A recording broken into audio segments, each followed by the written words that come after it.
Olá, que prazer estar mais uma vez com vocês para o estudo de uma das obras da codificação trazida ao nosso conhecimento por Kardec, pela espiritualidade. Hoje o nosso estudo será do Livro dos Espíritos. O meu nome é Eliana, eu faço parte da SECA, Comunidade Espírita Caminheiros do Amor, situada na rua Arnaldo Magnicaro, 1370, na Vila Campo Grande, Zona Sul de São Paulo. Antes de iniciarmos o nosso estudo, quero convidá-los para uma pequena reflexão do livrinho muito conhecido por todos nós, Minutos de Sabedoria.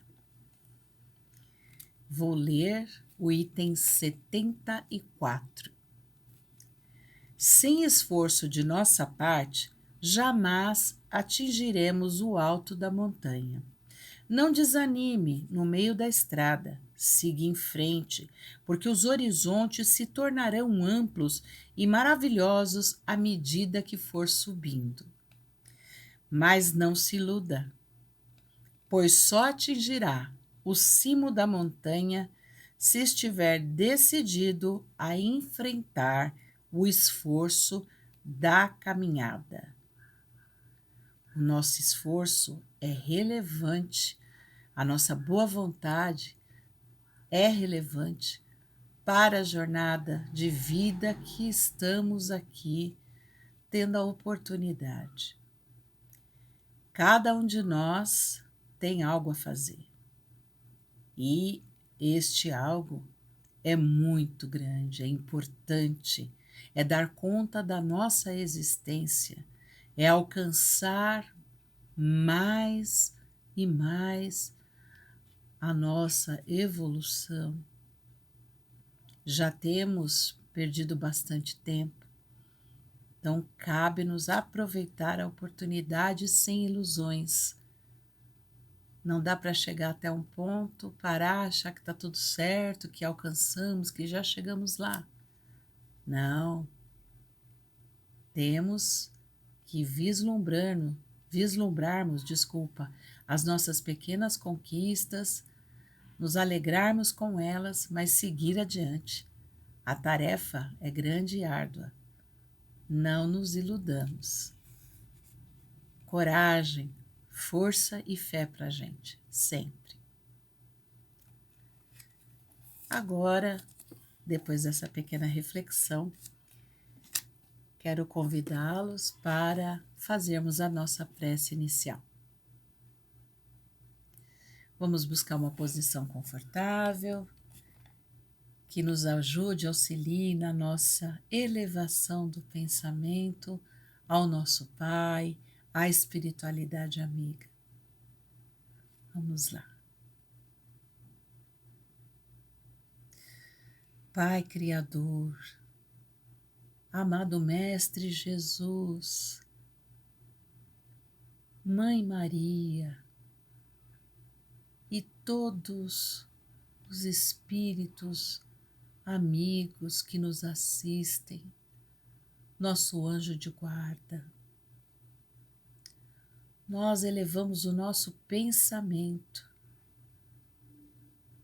neste momento com gratidão pela oportunidade da vida, pela família que temos, pelos estudos que pudemos realizar e que ainda tantos outros nos faltam ainda realizar e alcançar, pelo trabalho que alcançamos em todas as esferas, pelo trabalho que ainda podemos realizar e que vamos ainda alcançar, pelo alimento que não nos falta, pelo teto que nos abriga. E se o alimento tem faltado, o trabalho ou o teto, que não percamos as esperanças, que saibamos que tudo passa, tudo está certo. Que isso também não nos traga a acomodação, o olhar passivo diante dos fatos e da vida, mas traga-nos a coragem, o bom ânimo para seguir adiante, para continuar a nossa tarefa. Que possamos tirar proveito deste estudo, dos ensinamentos que nos forem trazidos e, sobretudo, utilizá-los na nossa vida diária, conquistando mais e mais a nossa evolução. E assim, com muita fé, muito amor no coração, nós fazemos a oração que o próprio Jesus nos ensinou. Pai nosso que estais no céu, santificado seja o vosso nome. Venha a nós o vosso reino, seja feita a vossa vontade, assim na terra como no céu. O pão nosso de cada dia nos dai hoje, perdoa as nossas ofensas, assim como nós perdoamos a quem nos tem ofendido. E não nos deixeis cair em tentação e erros, mas livra-nos do mal que ainda persiste. Pois teu é o reino, o poder e a glória para sempre. E assim, com o nosso pensamento em sintonia com o amor maior, com a nossa mente em disponibilidade para o aprendizado e o nosso ser todo com disponibilidade para as práticas, nós pedimos licença para iniciar o estudo do Evangelho. Que assim seja, graças a Deus, graças a Jesus.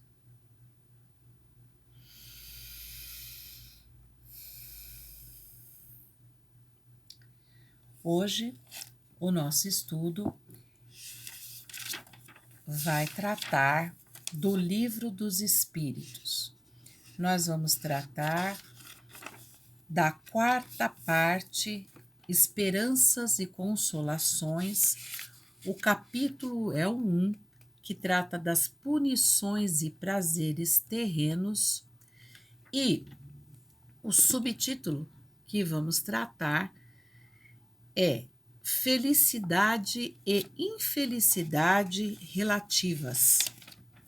A questão é a de número 933, a última questão deste item, felicidade e infelicidade relativas. Se alguém nos perguntasse, o que é felicidade? O que é infelicidade?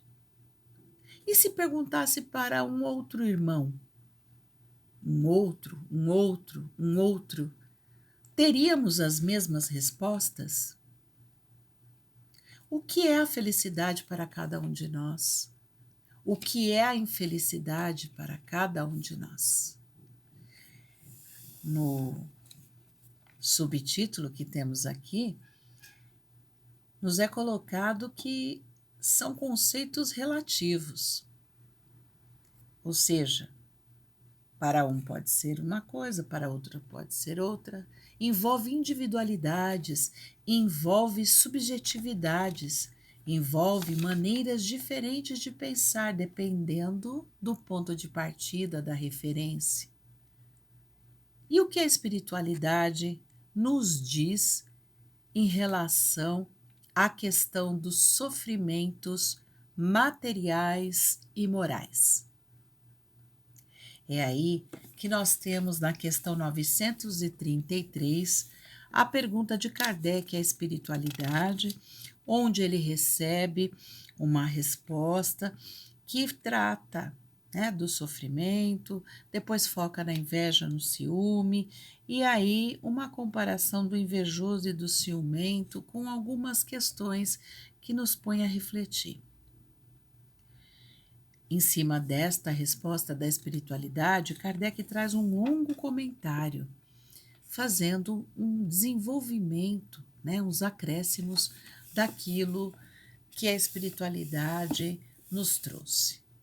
Então vamos à questão. Questão 933. Com frequência, o homem é o causador de seus sofrimentos materiais. Será que ele é também o causador de seus sofrimentos morais?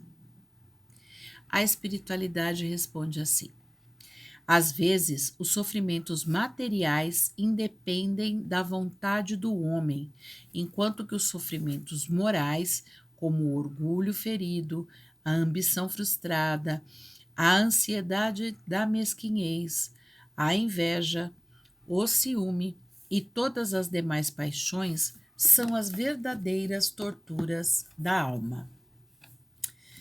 No capítulo 5 do Evangelho, nós temos feito estudos, né, um capítulo longo, pois trata da questão das aflições, bem-aventurados os aflitos, né, lá do Sermão da Montanha, uma fala de Jesus, né, no Sermão da Montanha.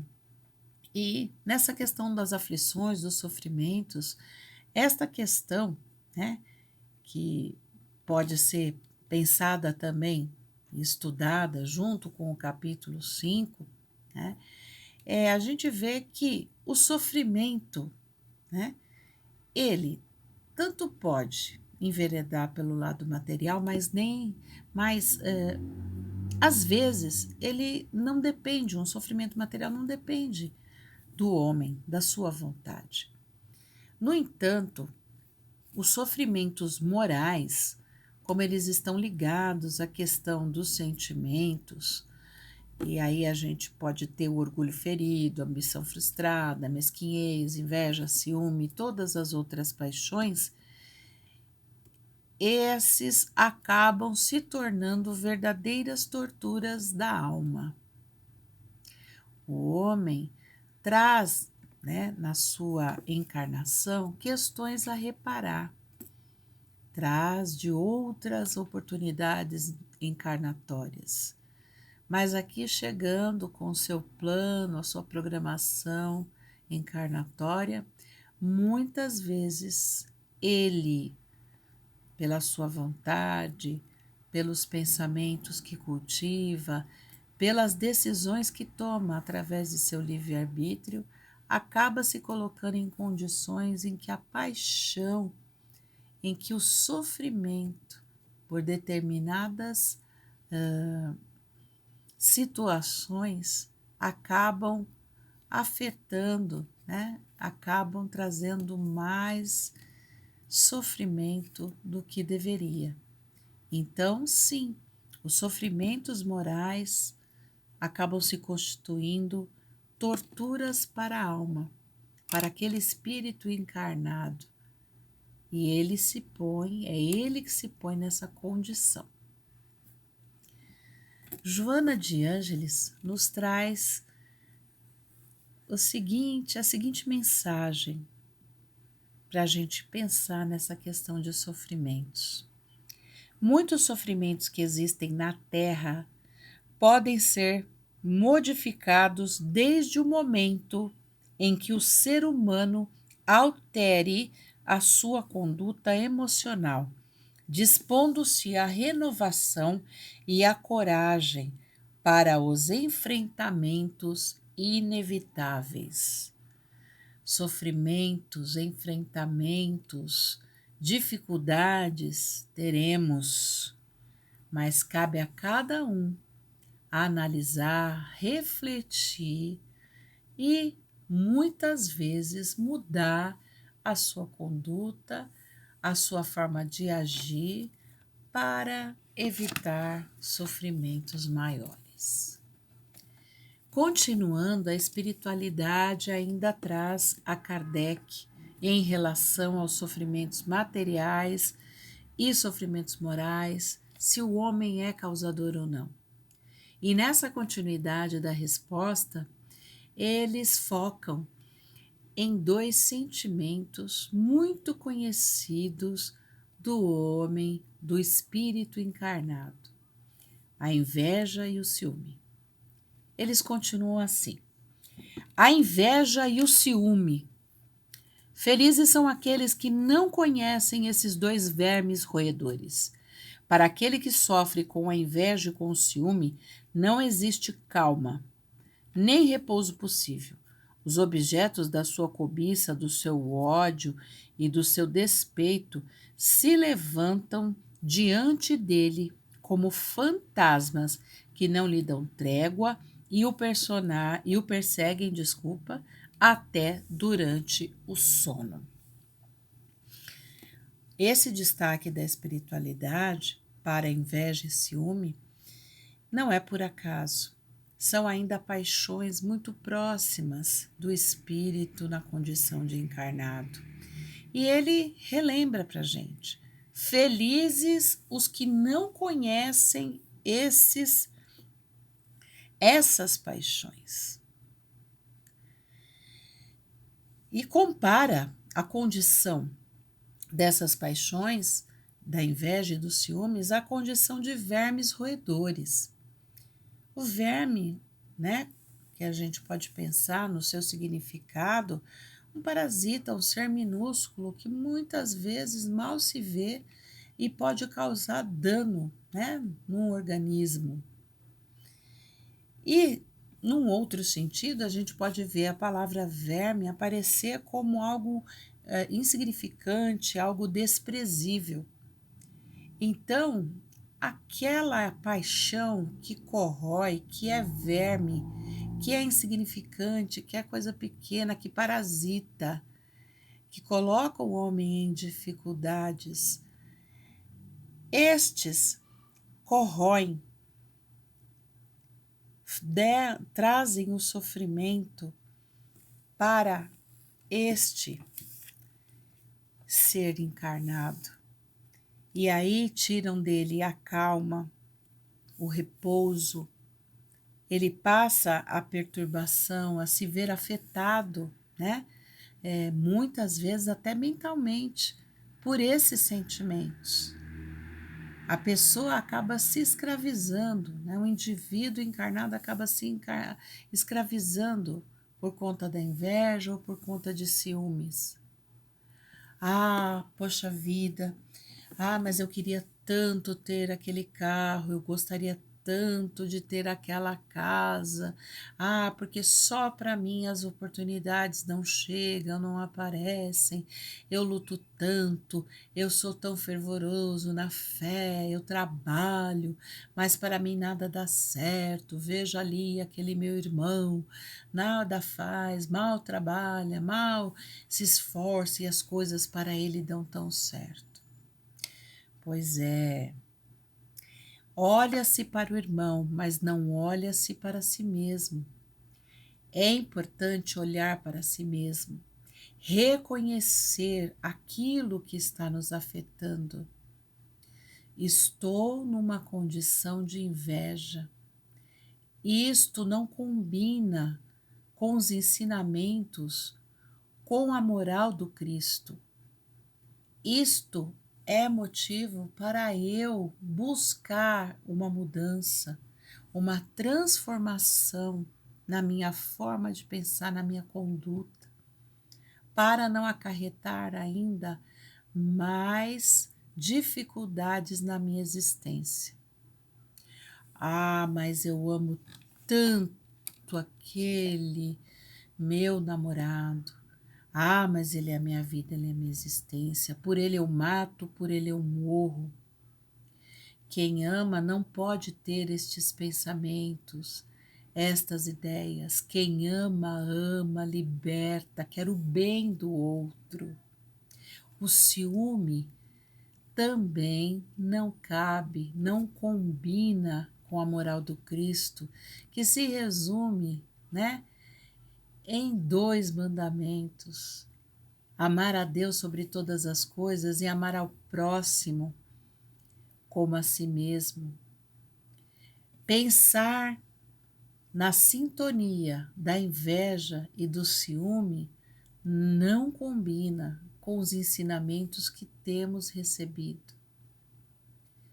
Acaba trazendo para nós mais dificuldades, mais a companhia de irmãozinhos que estão ainda nessa sintonia, que podem estar encarnados ou desencarnados, e por esta afinidade de pensamento, um pensamento que ainda está nesta onda vibratória da dificuldade, da paixão, do ciúme, e acaba trazendo para o indivíduo mais dificuldades. À noite, quando ele vai dormir, no seu sono, trará para si também companhias de espíritos que estão nesta onda, que na erraticidade ainda não se conformaram com a situação vivida, que passaram ou que passam, ou por não terem tido ainda um despertar que os ajude a caminhar para a luz, para o amor de Jesus. Então é importante, meus irmãos, que repensemos o que fazemos da nossa existência quando ficamos escravizados, quando ficamos ligados a estas paixões que não nos ajudam em nada. É importante retomar sempre os ensinamentos de Jesus e se livrar destes fantasmas que podem, inclusive, colaborar para afetar nossa saúde mental.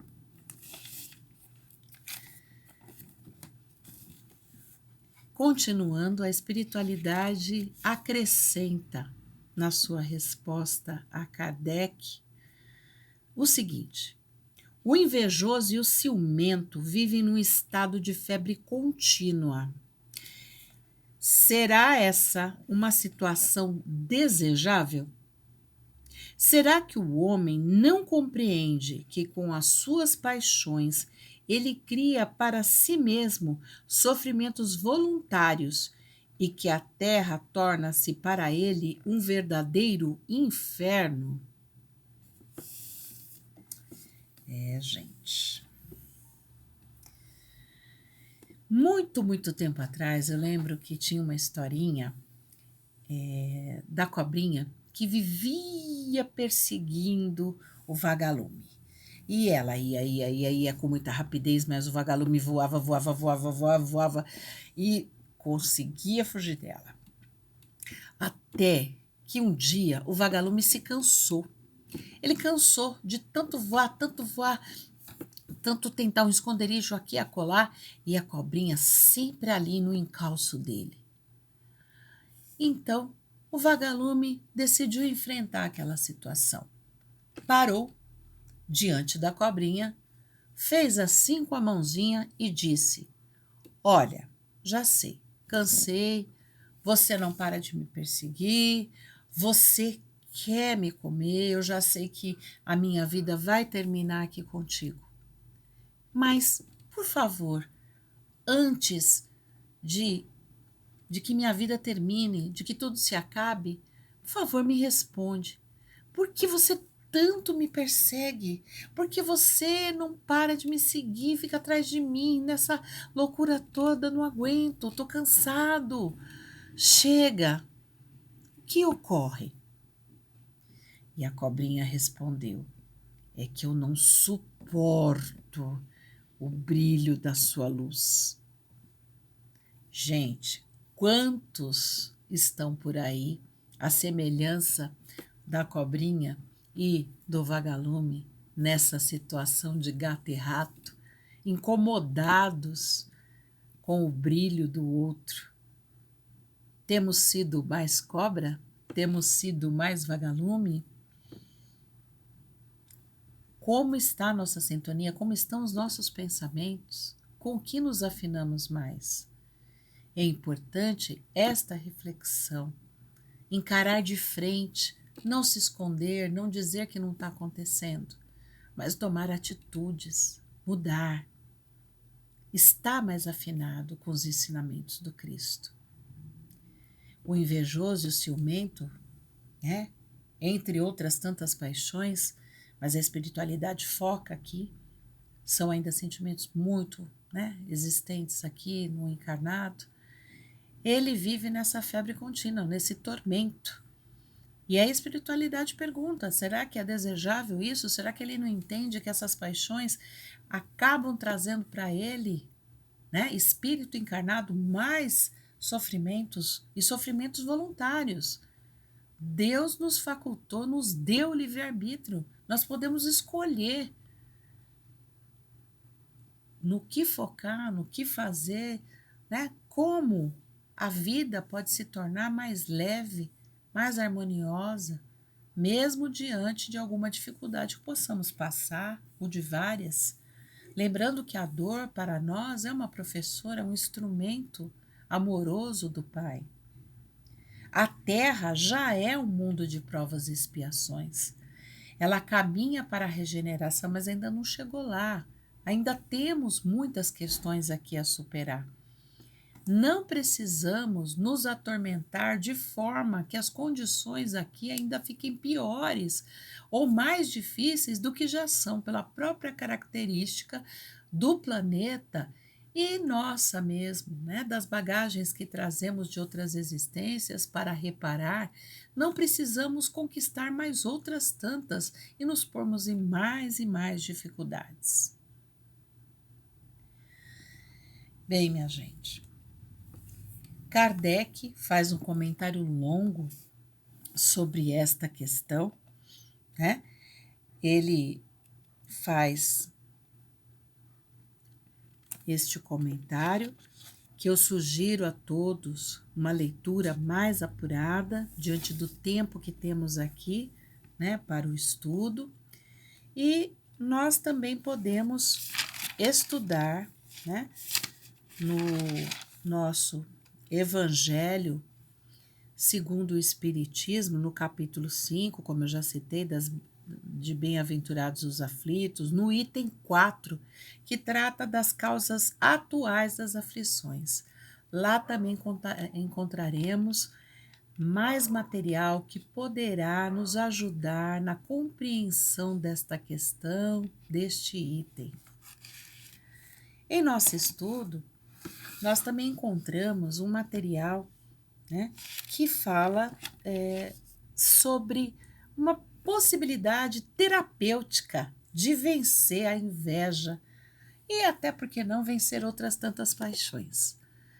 Neste estudo que eu encontrei, ele nos propõe alguns pontos, 4 ou 5 pontos, poderiam ser outros e mais, né, de medidas terapêuticas para nos auxiliar. Essas medidas para combater a inveja e outras paixões são uma cuidadosa reflexão sobre como temos agido, o que temos feito, né? Entendendo que somos únicos, que já alcançamos muitas coisas, já evoluímos em muitas, mas ainda temos outras a superar. O cultivo da alegria, né? Ser feliz pelo que se é, amar a si mesmo, amar o próximo, amar a Deus, ter isso como uma meta, como meio e meta para alcançar a saúde e a felicidade, né? Sabendo que temos, assim, em nós recursos para nos ajudar. Identificar e olhar a inveja, o ciúme ou outra paixão pela ótica do aprendizado, como uma ferramenta de aprendizado. Olhar para o outro, para o alvo de um sentimento de inveja, de um sentimento de ciúme, enfim, pelo lado que aquele indivíduo, aquele nosso irmão ou aquela situação possa nos trazer de aprendizado, possa nos impulsionar para novas conquistas, para evoluirmos, né, intelectualmente, moralmente e até materialmente, sabendo utilizar, né, esses bens ou aquilo que tivermos acesso, não só em prol de nós mesmos ou dos nossos, mas da coletividade, do nosso próximo, né? Encarando de frente, quando a gente identifica e olha, reconhecendo que estamos ainda nessa condição e que temos que melhorar, a gente vai encarando isso de frente e compreende que nós temos limitações. Não vamos mais fingir diante de nós mesmos. O espelho nos diz quem somos, o espelho da alma nos diz. Praticar a reforma íntima, isso é de sempre para todos nós, e recorrer à prece, pedindo ajuda, né, de Jesus, da espiritualidade, para que possamos promover as mudanças necessárias e que nos levem a cada dia mais alcançarmos a nossa evolução. Bem, meus irmãos, este foi o nosso estudo de hoje da questão 933. Eu espero que tenha ajudado a todos um pouquinho, compartilhando o que eu alcancei no meu estudo e que possamos todos estar confiantes de que, com o nosso esforço, na caminhada, na jornada, com o auxílio de Jesus, né, e da espiritualidade amiga, que vamos chegar lá. Vamos mesmo. Que Deus continue abençoando a cada um de nós e todas as nossas famílias e que estejamos juntos brevemente. Um grande abraço para todos, uma ótima semana, que assim seja.